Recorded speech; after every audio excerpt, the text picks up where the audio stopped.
is a Bramble Jam podcast.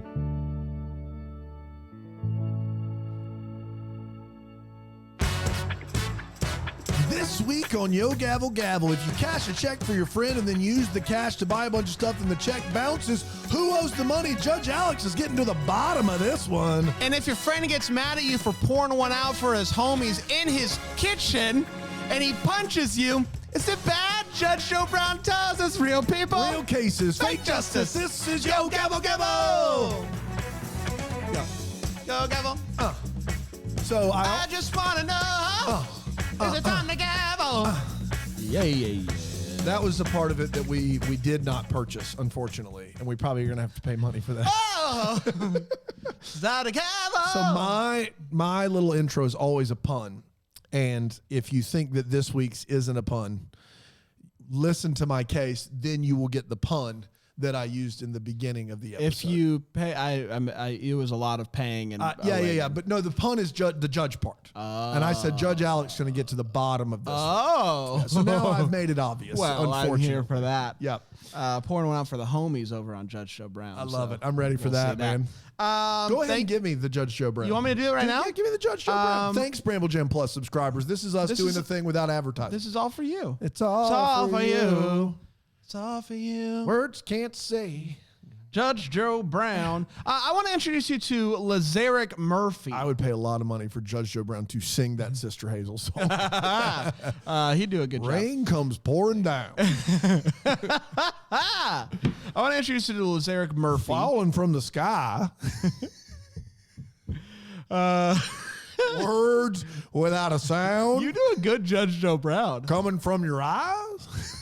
I know I do. I'm really proud of it. I want to introduce you to Lazarick Murphy. Lazarick Murphy is suing Michael Egleton for $3,000 for medical bills. Okay. Michael Egleton. Lazarick and Egleton. Eggles. Lazarick and the egg. That's what they called him on the radio. So Lazarick says, first of all, it's a pleasure to meet you, Judge Joe Brown. It's a pleasure to be here today in your chambers. Big fan. Thanks, Lazarick. Lazarick says that he's been best friends. Well, not best friends, but he's been friends with Michael since he was 10. And he always thought of himself as a good influence on Michael. Lazarick, bright kid, loves school, loves going to work. And he feels like that's a good influence on Michael. Michael, college kid, trying to figure out things in life. You know the kind. So Michael is over at Lazarick's house one evening, and the plan for the evening is to hang out, and then they're going to meet up some ladies. Meet up some ladies. Meet up with some ladies. There's the preposition. Meet up some ladies. So Michael starts to pregame, drinking, having some good times. Of course. And discovers the liquor in the freezer fridge area. It's Lazarick's, but he takes it and begins to pour it on the floor of the kitchen. He just rips it out of the fridge and just is like, pop, pop, and he pop. says, I'm pouring it out for my homie. What homie? We don't know the homie, but he's pouring one out for his homie. Did he have a homie that died? I'm sure. Okay. And then, for reasons unknown, takes the lotion that Lazarick has on the counter and pours that on top of the liquor for his homie. So it's a double pour. I guess he pour. ran out of the liquor and decided, there's lotion. So Lazarick's kitchen is now flooded with liquor and lotion. Flooded? There's a bit large puddle. There's a lot of liquor, a lot of lotion, and Lazarick is just sitting there like, what is going on? Oh. Why are you doing this? He's like, I'm pouring one out for my homie. And he's like, and we never hear who the homie is. We never hear about the homie. Oh my gosh. And he's like, okay, now it's time to clean it up. And Lazarick tells him to clean it up, and he does it, but he's doing it slowly, and he's complaining the whole time. And he told, and then Lazarick, he's frustrated at Michael at this point in time, and he tells Michael, we're not going to the girls' house. They're not going to meet up some girls? They're not going to meet up girls. And Michael's not having it. He gets up and he sucker punches him right in the jaw. So the guy that poured the liquor and the lotion on the floor has the audacity to stand up and punch the dude in the face? He does, and he did. Wow. It was a very hard punch. He's bleeding everywhere. He chases him and Michael's cousin, who was also there, out of the house. Michael's cousin in the courtroom? No. No, of course not. We don't, no. When he chases him out of the house, Michael turns around, starts talking some smack. The cops pull up because the cops were, in the area. Yeah. As they are. As they do. Typically. So they run off. And so Lazaric is stuck there, talking to the police. And they look at his jaw, and he's like, my jaw is killing me at this moment. And there's blood everywhere. And the judges, the police are like, your jaw's fine. Just, put some heat on it. Put some heat on it? So he decides to. Sounds like a fake story. To not take the police's word for that. He goes to the emergency room. His jaw's fractured, and it has to be wired shut. Oh, boy. For 3 months. That's a Kanye. Now, what do you mean it's a Kanye? Kanye had his you don't know heard the story? No. Kanye had his jaw wired shut. That's when he wrote all that music early on before he got super famous. He could only produce. He couldn't rap. Had his jaw wired. I'm not making that up. Maybe they should. Maybe he should get his jaw wired shut again. Do you know make that good music again? His jaw got ruined. Like that's Really? why his jaw looks a little. If you look at him, He does look a little. Yeah, he's got a little it's his something jaw. there. That's interesting. No idea. Yeah, so Full he got Kanye. Kanye'd. Yeah. So it's wired shut for 3 days, and Lazaric doesn't miss a day of work or school. Doesn't miss a day. Wow. He's committed to his work, Even though his jaw's wired shut. even though his jaw's wired shut. Wow. And his job clearly doesn't require him to talk. Yeah, it is a very. I forget what it is, but it's a very smart job, like something Okay. in the science Yeah. department essentially. So good for him. Yeah. Michael, on the other hand, not in the science department or any department, really. Michael, finally, it's time for him to talk. And he is saying, I was paying Lazaric to help me study. And while Michael's talking, he's using some slang, if you can imagine. No. And Judge Joe Brown, you've heard of him, is like, why are you talking like a hood rat if you're in college? I can hear him saying it too. Yeah. Hood rat took him a year and a half. 10 syllables in hood rat. And he starts to talk over Joe, and he's like, Lazaric put his hands on me first, and Joe says, I would have thrown you out of my house too if you poured liquor and lotion on the floor. That's right. Texas Drawl Joe. And so he's like, you're not listening to what I'm saying, and let me talk. I'll tell you, this is not what happened. What he says is not what happened. And Joe is, listen, you're trying to tell me what's going on. You need to listen to me when I'm talking. You keep talking over me. And Joe's and Michael's like, you're trying to tell me what to do and how to be a man, and you're up there wearing a dress. Oh boy, that's gonna go well. Yeah. And Joe's like, oh, you want to talk about being a man? You're down there wearing all those necklaces. And he's got a couple of nice gold chains on. And they are really doing it here. And Michael says, well, what's that on your hand? And Joe says, it's my wedding ring, dummy. I'm married. Michael's a bright one. Yeah. You can tell. He then lectures him about how he doesn't even know what it means to be a man. Classic Joe. And Michael's like, you don't know me. You don't know what my home life was like. You don't know any of that. You're making assumptions. He doesn't say assumptions, but you know what I'm saying. And Joe's like, I've seen thousands of you in this courtroom before. You think you're tough. You're not tough. And Michael says, this isn't even about the case no more. It's about me. And Joe says, it's always about the case. It's always about the case. And he's ready to rule. And he rules for Lazaric for all the money, no questions asked. What are you doing, Michael? What are you doing? $250 for the Lazaric. or all the 3,000, whatever. 3,000, yes. Yeah, 250 in my head. It was 250K. I was thinking injury court. 3,000 for Lazaric. 3,000 for Lazaric. You're exactly right. Got him. He's he. So here's the thing. At the beginning of this case, they don't say the amount of money that it was for. Okay. Joe, at the end of this case, he's like, it's always about the case. Right now, I'm thinking about how much to make you pay to make your life miserable. Yeah. He says, I'm going to jack you up. And he makes them pay $3,000. I love it. So I don't know how much the initial cost was. Gino would have jacked him up. Yeah. I don't know how much it was originally, so I said the $3,000. I didn't want to give too much away. But $3,000 for a wired shut jaw, that doesn't seem probably it's really probably reasonable. right about there. So yeah. Man. So there you go, Judge Joe Brown going to jack you up. We're going to get real classy here in Judge Alex's courtroom. Don't worry. Let me introduce you to Courtney Nelson and Talisa Robinson. Courtney Nelson suing Talisa Robinson for $2,379. She has receipts. Now, $2,979. $379. 307. Sorry, I was thinking of Gina. We start with Courtney. Alex says, Courtney, so you're suing her because the checks that she gave you were bad. I'm very confused. And Courtney says, well, first of all, I've never called her Talisa in my life. I call her Big Booty Judy.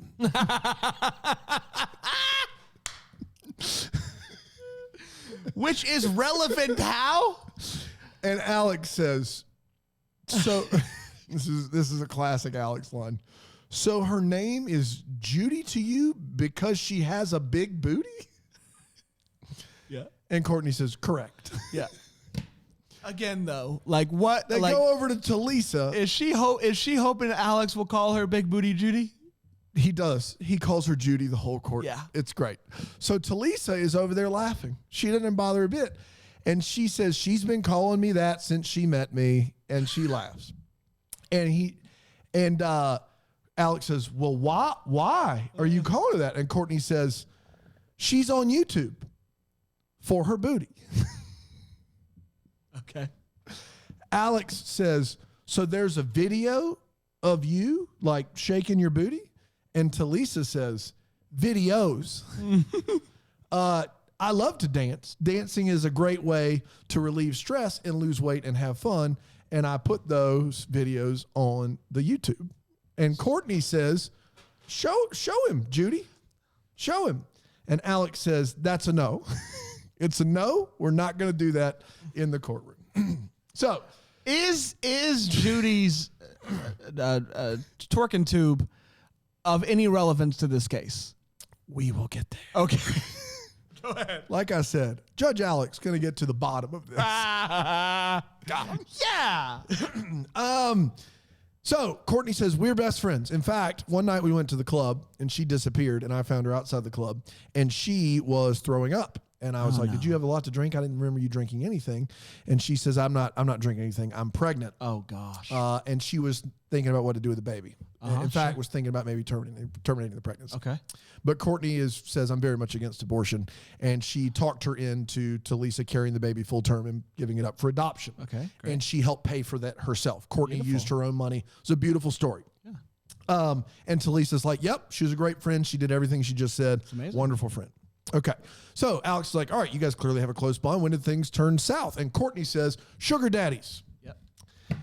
And Talisa, tends to be the case. Talisa says, no, I did not have sugar daddies. I did not have sugar daddies. I had benefactors. Fair. And Judge Alex is like, you're going to have to help me out here. What is the difference between a sugar daddy and a benefactor? And Talisa says, they're only sugar daddies if you sleep with them. Right. Benefactors if you don't. And I don't sleep with men. That's what she said. Okay. So benefactors is just like I spend time with them. I make them feel wanted and then they give me stuff in return. Alex is going to get to that. Alex says, so the difference is sex. So you're like an escort, but just like, and she says, yeah, I'm eye candy. They pay. It starts off with them emailing me, and then they pay me to go to events with them and hang out with them, like on dates and stuff, but no sex. And Courtney says, in the last 10 months, I've not seen her go anywhere with anybody outside of her own house. And I know she's getting paid. So they're sugar daddies. That's what they are. They're sugar daddies. Well, Talisa's also, like, no, they're not. Talia said she doesn't have sex with men. Yeah, no. And where's the baby come? Alex makes one quip and then we just keep moving. Okay. Yeah. So at least one time. Yeah. Courtney is saying she's having sex with these guys. They're giving her money. It's a sugar daddy situation. Okay. And then she came to Talisa, AKA IE, of course, EG, Big Booty Judy. I know her. Came to Courtney. This is according to Courtney near Christmas and said her bank was messing up her transactions. She didn't have any money in her bank account. She didn't have any money in her bank account, and she needed to pay her bills. And she has these checks from one of her benefactors, and asked if I could cash the checks and give her the cash, to pay the bills. What does that mean? The bank is messing up my transactions. She didn't have any money, and she probably had several overdraft fees. So she didn't want that's right. the money being taken out for that. Okay. And Alex says, so are these blank checks? The only way she'd be able to cash them is if you wrote her name on the check. Are these blank checks? Talisa says, yes. Her benefactor is giving her blank checks. And Alex is like, so you got some dude who's mailing you blank checks. And Courtney says, well, his name is on the check, but it's Talisa's address on the check, and I have copies of it. And Alex is like, what's that about? And she says, this guy started an account with my address on it and put the down payment down on my car with one of these checks. And Alex is like, so this guy's a millionaire. And she's like, yes, sir, he's a high roller. And so Courtney does deposit the checks. Man, people do things. Yeah. Yes. Deposit the checks and gives her the cash. So then Talisa comes back and says, I got some more checks for you to deposit. And I want to go shopping. And it's on me. Shopping trips on me. So Courtney deposits 3 checks into her account. How much do they write the checks for? The checks were as little as $200. You have a blank check. That's right. Yeah, apparently, according to Lisa Big Booty Judy, it was an agreed upon amount between her and the benefactor as to how much to write in the check. Then why is he sending them blank? Okay. Alex is gonna tell you it's a scam in a little bit, but I'm 100% with you so far. So she gives her 3 more checks. Courtney puts the checks in, takes the cash out immediately. Right. They go shopping. They go from Augusta to Atlanta. We've been there. We've done that. I love that shopping trip. Augusta to Atlanta. They go shopping. They spend a ton of money, and they buy a bunch of stuff. And then all of those checks bounce. Boom. All of them. Put them in. All of them bounced. None of them. She got none of that money went into her account. She got charged all the money for the bouncing fees. All of it. They all bounced. So, and Alex said, I thought you said this guy was a high roller. A $200 check bounced. A $200 check bounced. And she said, Your Honor, I don't know why it bounced, but he is a high roller. I make between $6,500 and $10,000 a month from him. And Alex goes, that must have been some event you went to with him. Got him. So Courtney's like, look, I bought a pair of shoes, a jacket, a shirt, 2 skirts. She bought stuff as well. She said she had it all. She was doing it all. And then he said, okay, so I get what's going on. This guy's giving you blank checks. You signed them. She deposited in her name, and then you're using all of her cash. And Courtney said they never cleared. They bounced. And Alex is like, can't believe a millionaire bounced a $200 check. So obviously they bounce. You call this guy up and he fixes the problem, right? And Talisa says, well, he was out of the country. That's number 1. He was out of the country. And number 2, it's not my problem. I gave her the checks. It's not my problem anymore. Sheesh. I gave her his contact info. If she needs to contact him, she can't. And Alex says, but she has a bill for all of this stuff you bought with the cash that you gave her the checks for. And Talisa said, I don't know what bill you're talking about. my clothes were paid for with cash. And Alex says, with her cash, not your cash, her cash. And then Courtney looks at Talisa, Big Booty Judy, and says, you're a joke. And Talisa looks back and says, your face is a joke. Got him, Rig. Got him. God, that's a classic Rig bit there. Oh, Big Booty Judy's winning this case. I'm a subscriber. Oh, my gosh. You're doing what? We had an exclusive. Don't say it. I'm a subscriber to Publishers Clearinghouse, is what I said. It was relevant somehow. Their checks don't bounce. So Big Booty Judy gave Courtney an email address to contact this guy. She tried to email her. The email came back to her. It was not a real email address. Oh, my gosh. Talisa said, I didn't give her a bogus email. That's how I've been contacting this guy for as long as I've been with him. It was not fake. Alex says, this is completely a scam. You and this guy are working together. That's all there is to it. And now he's ready to rule. Yeah. Yeah. Good scam. But a scam. Yeah. She's going to owe all the money. And she should owe her more. Like, that is dirty. As somebody who has been conned Somebody's been for a similar amount of money, Yep. it hurts. Yep. It hurts. Yeah, and Alex does, in fact, agree with you. In fact, he said Bran's been conned out of a similar amount of money. The money's going to Courtney. Sorry, Big Booty Judy. You're out $2,379. It's your I fault. want to know how they came up with this con because it's very elaborate. It is. You got to make checks? Yeah. Yeah. It's bonkers. Crazy. And the checks were probably connected to her bank account that had no money in it. Probably. Yes. That's woo. It's crazy, That's right? good stuff. That's good stuff. Because why would a millionaire $200 check. but also get an entire checkbook made with his name on it, but her address, and give her blank Doesn't checks make any sense. for small amount of monies? Yeah. Doesn't make any sense. Yep. And Alex caught her. But also, why would she make such a small, like, either go for it or don't go for it? You know what I mean? Yeah. Either go for it or don't go for it. Like, 100% agree. go thousands of dollars. Why are you doing these small amounts? Unless she knows how much right. she has. In her, but yeah, it's a whole thing. But I mean, It's a she paid rigmarole. for a full pregnancy Yeah. for her. Yeah. So she clearly has some money. Yes. Man, that's dirty. Yeah, that's wrong. That's dirty. Big Booty Judy did it wrong. Unless Judy is like still upset, like she feels like she was conned into the pregnancy and to give it, like, unless all that, like, Man. she felt pressured and this was her way of getting back. This is crazy dirty. You're a crazy person. Big Booty Judy, calm it down. Calm it down. Subscriber Rick?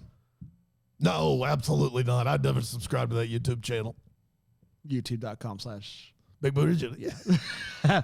We'll be back in a couple weeks. We'll be back next week with a Back to Base side. Thank you for subscribing. Bye, everybody. All right. Yo Gabble Gabble's a Bramble Jam podcast recorded live in Greenville, South Carolina at the Bramble Jam Podcast Network Studios. It's produced by Brandon Gray. For more information, you can go to bramblejampodcast.com/gabble.